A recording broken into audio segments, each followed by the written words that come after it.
Good morning, good afternoon, or good evening.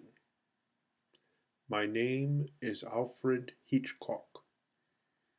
Today, Tom Richardson will review a film about my life where I filmed the movie Psycho, which became my most popular hit.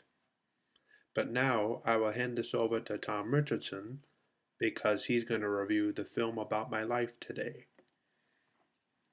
So hey everybody, I know that wasn't very exciting or anything, but I just kind of want to do a little Hitchcock impression, I guess, before this review started. But so today I am reviewing the film Hitchcock. It's a biopic film about Alfred Hitchcock's life, at least when he was filming Psycho. And it also centers around kind of a struggle between him and his wife that they had around the time he was filming Psycho. And kind of the financial trouble they ran into, and that his wife wanted to work on other scripts, and she wanted to be her own person, but she kind of was still in the Hitchcock image, so it was kind of hard for her to get out of that image. And so this film kind of centers around all those things. And I guess this film is also loosely based off of a book that a writer got notes from Alfred Hitchcock, and people talked to him about his experience filming Psycho. So like, there's a bunch of things that went into this film here where they really tried to make it as accurate as possible as far as what actually happened with Alfred Hitchcock during the making of this movie. So Hitchcock, like I said, you guys, he this film centers around the time where Alfred Hitchcock was trying to prepare Psycho, kind of his preparation for it, kind of how Ed Gein kind of influenced his vision of the film, how Helen Mirren plays his wife in the film, and oh, and by the way, Anthony Hopkins plays Alfred Hitchcock in this movie. And so Helen Mirren's kind of the wife in this, and she's always supporting him, but at the same time, even though she's supporting him, and she likes the films that he's working on, and really encourages him to make more films, even though he's getting older. She wants to be able to be her own person at the same time, and so this film kind of has that struggle between husband and wife, where the wife wants to stand on her own now and doesn't want to, she wants to be a part of the Hitchcock image still, but at the same time wants to be her own person. And she's trying to work on a script with another writer slash director in Hollywood. And so Alfred Hitchcock is struggling because his wife isn't supporting him the way he wants her to during the making of this big film, which means a lot of money, and he can't find a lot of funding for it. And a lot of people are complaining that that there's too much graphics violence and things that can't be shown in a public theater, like with the shower scene. There was a huge controversy with that. um, so this whole film's kind of Hitchcock's experience making this film, like what he really had to go through to get Psycho into theaters and to kind of scare all of us and to give us this huge, huge film that really formed his career over time, even after his death. Um, so Hitchcock, you guys, it was a great film. There were a few flaws along the way, but for the most part, this film's very good. If you like Alfred Hitchcock and his films, I think you're going to like this film quite a bit. There was a great cast in this. We had, like Anthony Hopkins and Alfred Hitchcock, Helen Mirren as the wife, Scarlett Johansson as Janet Leigh, who played, Marion Crane in Psycho. James Darcy, I think that's his name, plays Anthony Perkins in this and does a very good job at it. Jessica Biel plays Vera Miles, who's Marion Crane's sister. Um, Ralph Macchio plays Joseph Stefano, who was the screenwriter of Psycho. Um, the father from that 70s show is in this as one of kind of the distributors for the film. So there was a lot of big name people in this. We had like Tony Collette as the secretary of Hitchcock, and there was just this huge endless list of all these people who were a part of this film. And they all did great. I love this whole cast of the movie. The chemistry between Anthony Hopkins and Helen Mirren was really good in this. You can really definitely tell that they were a very convincing couple in this. Like you really got the impression that you were watching Alfred Hitchcock and his wife really interacting with each other the way they would have in real life. The chemistry was that convincing in this film, so huge thumbs up for that. I really liked their chemistry in this film. I liked all the Alfred Hitchcock film homages throughout the film. There's a scene where like the background screen wasn't working while they're filming Janet Leigh while she's driving and escaping the town like she wasn't there in the beginning of the film. And what they do is when Alfred Hitchcock's behind the screen trying to fix it, it's a homage to Alfred Hitchcock Presents, where he walks in and forms his shadow over the drawing. Um, just a lot of really neat homages in this. There's a homage to the birds near the end. Just a lot of really good things going on. Specifically, if you've seen a lot of Alfred Hitchcock's films, you're going to definitely get all the homages in this. Um, there was interesting behind the scenes of Psycho history. Like we get to see and hear more about kind of what really happened behind the scenes during the making of Psycho. It was just very interesting to see that history play out in this because they really did a good job with it. Um, Anthony Hopkins, Helen Mirren, Scarlett Johansson, Jessica Biel, and James Darcy all deliver great performances in this. I really got the impression that I was watching these real life people playing these celebrities that we know from the Psycho film. It was just very convincing, and it was just a huge pat on the back to all of them. I just thought that their performances were so good in this.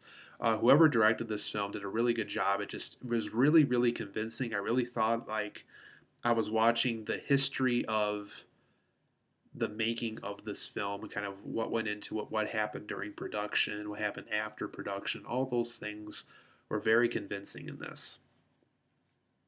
As far as negatives go, you guys, there was a lot of Ed Gein imagination scenes in this where Alfred Hitchcock kind of based his viewpoint based off what he thought Ed Gein would say or do.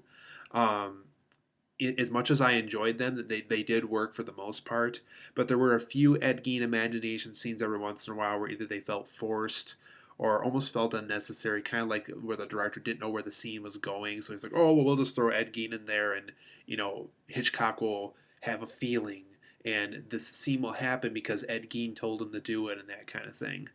Um, the whole Hitchcock's wife working with this other writer director, kind of spreading her horizons, I guess. A lot of those scenes, what I didn't like about those scenes is they really made her feel like a bad person, kind of like that Hitchcock wasn't important to her, and that it almost kind of felt like this. You almost thought for a while that it was going to turn into an affair, just like you think Alfred Hitchcock thought it was going to turn that way. It just felt kind of too extreme after a while. Helen Mirren played such a convincing wife of Hitchcock, and I loved the way she was just a very lovable character. It was just almost kind of depressing to kind of seeing this, you know, wife of this big celebrity really kind of crunched down and minimized to kind of this, bad person. And I really didn't like that how they did that.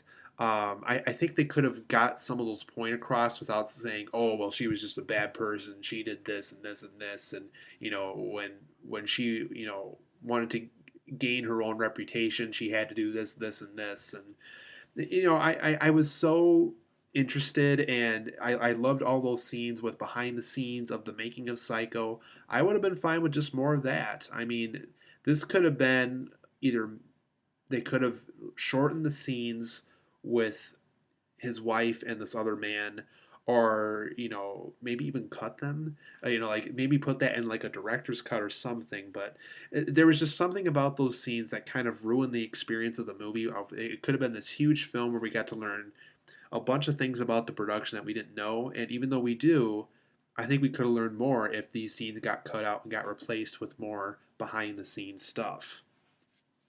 That being said, I wanted more behind the scenes in this.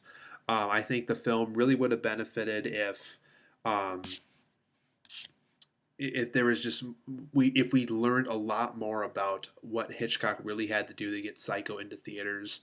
And like I said, even though they do cover it, I would have liked to see more about it, because a lot of the stuff, like if you really research the making of the movie, you can probably just find it in like a book or everything else. And even though I did learn a few new things about the making of the film, like I said, I wanted to learn a lot more. And I think if they really devoted more time to that than the whole Hitchcock's wife wanted to be her own person kind of a thing. Like I said, it was fine having that, but like I said, either shorten the scenes or maybe not have as many scenes about those, so that way you can continue more about the behind the scenes stuff. Ralph Macchio's Joseph Stefano barely gets any screen time in this. Like he only gets like 3 or 4 minutes, if even that. Um, and Joseph Stefano was a very big part of the making of Psycho. Basically, and that's actually one thing the film actually skipped.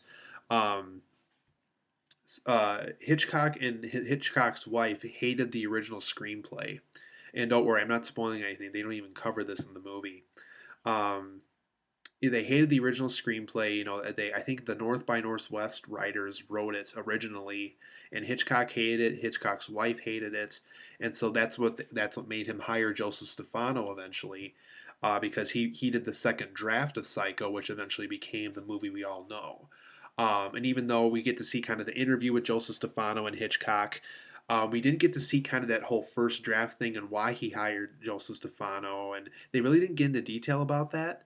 And like I said, I think, I love Ralph Macchio so much. I loved him in the Karate Kid films. It was really too bad that we barely got to see him do anything in this. He's aged well, and I just, it was interesting seeing him in a film again after so many years of not seeing him in anything. Um, they just could have done a lot more with it. I think they could have gave him more screen time, maybe every once in a while throughout the movie. Like maybe Hitchcock's checking in with him, seeing if he's revising anything, or say, hey, can we revise this because the distributors want us to change this? Or they could have just done a lot more with it. And like I said, if they cut out some of the whole Hitchcock's wife wanting to be more than herself kind of thing, I think this film could have been very, very good. And it was very, and I guess that's the thing I'm trying to say is this was a very good film, but they could have done a lot more with it. I'm talking a lot more. So Hitchcock, guys, I give it an 8.5 out of 10. Very good film, but like I said, there's just a lot of missed opportunities here. It's just one of those films where after you're done watching it, you're like, wait, they could have done this. They could have done that too. Um, so basically, like I said, it was a great film. What they made was good, and I really enjoyed it. But I think they could have done some more things. I think they could have devoted more of the film's time toward more interesting things also. So, like I said, 8.5 out of 10 for me. See the film. Definitely, if you love Hitchcock like I do, it's definitely worth seeing. So, huge thumbs up for me, guys. Make sure you see Hitchcock if you like a lot of his films.